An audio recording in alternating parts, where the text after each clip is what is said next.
असलम शब्बीर शेख म्हणजेच बंटी जहागीरदार याची गोळ्या घालून हत्या करण्यात आली।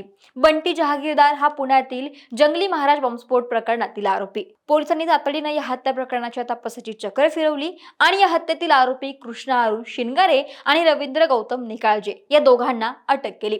पण बंटी जहागीरदारच्या हत्येप्रकरणी आता एक मोठा खुलासा समोर आलाय। आता बंटीची हत्या जरी कृष्णा आणि रवींद्र यांनी केली असली तरी हत्येमागचा मुख्य सूत्रधार मात्र वेगळाच आहे। त्यामुळे एकंदरीतच हे प्रकरण नेमकं काय आहे, बंटीची हत्या करणारा मुख्य सूत्रधार नेमका कोण आहे, पाहूयात व्हिडिओच्या माध्यमातून। नमस्कार, मी अक्षता आणि तुम्ही पाहताय सकाळ। बंटी जहागीरदार हा पुण्यातील जंगली महाराज रस्त्यावर झालेल्या बॉम्बस्फोट प्रकरणातील आरोपी। त्याच्यावरती इतर अनेक गंभीर स्वरूपाचे गुन्हे दाखल आहेत। जवळपास 17 ते 18 गुन्हे त्याच्यावरती दाखल आहेत। बॉम्बस्फोट प्रकरणात त्याला उच्च न्यायालयाने 2 वर्षांपूर्वी जामीन दिला होता। अशात 31 डिसेंबरला दुपारी बंटी जहागीरदार आणि अमीन गुलाब शेख श्रीरामपूरमधील कब्रस्तानातून एक अंत्यविधी आटपून परत येत असताना संत लूक हॉस्पिटल समोर मोटारसायकलवरून आलेल्या दोघांनी त्यांच्यावरती गोळ्या झाडल्या। आरोपींनी 6 गोळ्या राऊंड फायर केल्या। या गोळीबारामध्ये बंटी जहागीरदार गंभीर स्वरूपात जखमी झाले, तर अमीन गुलाब शेख यांना ही गोळी चाटून गेली। यावेळी हल्लेखोरांनी एकच भाई चन्या भाई अशा घोषणा देखील दिल्या। या गोळीबारानंतर आरोपी तिथून पसार झाले। जहागीरदारला तातडीने रुग्णालयामध्ये नेण्यात आलं, पण उपचारादरम्यान त्याचा मृत्यू झाला।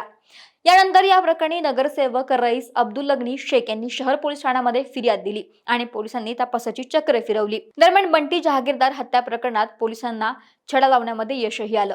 हत्येनंतर दुचाकी सोडून 4 चाकीने समृद्धी महामार्गावरून पळ काढणाऱ्याच्या तयारीत असलेल्या 2 मुख्य मारेकऱ्यांना पोलिसांनी 1 जानेवारीला पहाटे कोपरगाव तालुक्यातील कोकमठाण परिसरामध्ये सापळा रचून ताब्यात घेतलं। कृष्णा अरुण शिनगारे आणि रवींद्र गौतम निकाळजे अशी गोळीबार करणाऱ्या आणि हत्या करणाऱ्या आरोपींची नावे। या दोघांना शोधण्यासाठी नाकाबंदी करण्यात आली होती। यातच तांत्रिक तपासाच्या आधारे त्यांना समृद्धी महामार्गालगत बेड्या ठोकण्यात आल्या। पण रईस अब्दुल्लगनी शेख यांच्या फिर्यादीनुसार बंटीच्या हत्येचा मागचा सूत्रधार दुसराच आहे। बेग बंधू यांच्या सांगण्यावरूनच आणि राजकीय तसेच गुन्हेगारी क्षेत्रामध्ये अडचण निर्माण होत असल्याच्या कारणावरून ही हत्या झाल्याचा आरोप त्यांनी यावेळी केला। हत्या करणाऱ्या दोघांनी चन्या बेग, सोन्या बेग आणि टिप्या बेग यांच्या सांगण्यावरूनच बंटी जहागीरदार याला मारल्याचा आरोप रईस यांनी केलाय। त्यांच्या माहितीनुसार बंटी जहागीरदार हा गेल्या 2 दशकांपासून राजकारणामध्ये सक्रिय होता। 2024च्या विधानसभा निवडणुकीमध्ये आमदार हेमंत ओगले आणि नगर परिषद निवडणुकीमध्ये नगराध्यक्ष करण ससाने यांच्या विजयासाठी त्यानं महत्त्वाची भूमिका बजावली होती। याच राजकीय वर्चस्वाचा राग मनात धरून हल्ला केल्याचा संशय फिर्यादीमध्ये व्यक्त करण्यात आलाय। 2024च्या विधानसभा निवडणुकीमध्ये आमदार हेमंत ओगलेच्या विरोधामध्ये सागर बेग यानं अपक्ष निवडणूक लढवली होती। सागर बेग म्हणजेच चन्या बेग। तेव्हा जवळपास 20,000 मतांनी या सागर बेगचा पराभव झाला होता। सागर बेग हा श्रीराम सेवा संघाचा अध्यक्ष आहे। त्याचा भाऊ आकाश बेग हा सुद्धा नुकताच शिवसेना शिंदे गटाकडून नगर परिषदेची निवडणूक लढवली होती आणि तो देखील नगरसेवक म्हणून निवडून आला होता। बेग बंधू हे आक्रमक हिंदुत्ववादी भूमिका घेणारे म्हणून त्या नगर जिल्ह्यामध्ये फेमस आहे। दरम्यान या नगर परिषदेच्या निवडणुकीत बंटी जहागीरदारनं करण ससानेचं काम केलं होतं, जे नगराध्यक्ष म्हणून निवडून आले, तर बंटी जहागीरदारचा भाऊ देखील नगरसेवक म्हणून निवडून आला होता। याचाच राग बेग बंधूंच्या डोक्यात असल्याचा आरोप फिर्यादीमध्ये करण्यात आला। चन्या बेग म्हणजेच सागर बेग यांना जाहीर सभेमध्ये भाषणात जहागीरदारला चिथावणीखोर धमक्या दिल्याचा उल्लेखही फिर्यादीमध्ये केला होता। त्यामुळे आता पोलिसांनी या हत्येमागील मुख्य सूत्रधाराचा शोध सुरू केलाय।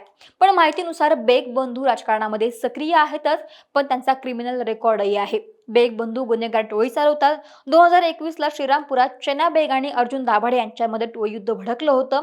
बेग बंधूंवरती हत्या, हत्येचा प्रयत्न, बंदुकीचा धाक दाखवून धमकावणं, दहशत पसरवणं, दरोडा अशी गंभीर स्वरूपाचे गुन्हे दाखल आहेत। फिर्यादीनुसार त्यांच्यावरती 10 ते 15 वर्षांमध्ये संघटित गुन्हेगारी त्यांनी माजवली होती आणि त्यामुळे त्यांच्यावरती मकोका अंतर्गत कारवाई देखील केली होती।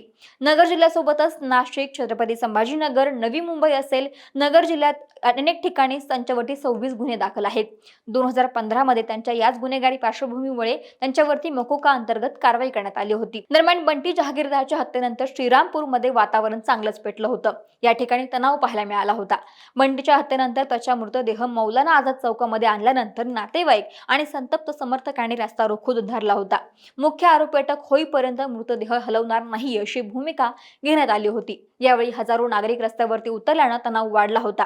यावेळी पोलीस उपअधीक्षक जयदत्त भवर आणि निरीक्षक नितीन देशमुख यांना निवेदन देण्यात आले होते. पोलिसांनी दिलेलं आश्वासन तसेच दोन आरोपींना पोलिसांनी ताब्यात घेतलं असून तपासात सहकार्य करावे असं आवाहन मौलानांनी केल्यानंतर जमाव शांत झाला आणि कॉलेज रस्त्यावरील कब्रस्तानमध्ये त्याचा दफनविधी पार पडला.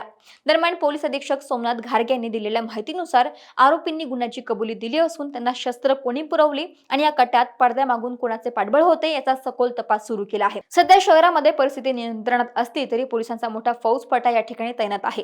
सोशल मीडियावरती अफवा पसरवणाऱ्यांवरती सायबर पोलिसांची कडी नजर देखील असणार आहे. पण या प्रकरणानं श्रीरामपूर सोबतच राज्यातील राजकीय वातावरण चांगलंच तापले. तरी या हत्या प्रकरणामध्ये आणखीन कोणत्या गोष्टी समोर येत आहेत हे आम्ही तुमच्यापर्यंत पोहोचवूच. महाराष्ट्रातील सर्व बातम्यांचे विश्वासार्ह व्यासपीठ सकाळच्या सर्व सोशल मीडिया प्लॅटफॉर्मला लाईक, फॉलो आणि सबस्क्राईब करा. तसंच सर्व नोटिफिकेशनसाठी बेल आयकॉन प्रेस करायला विसरू नका.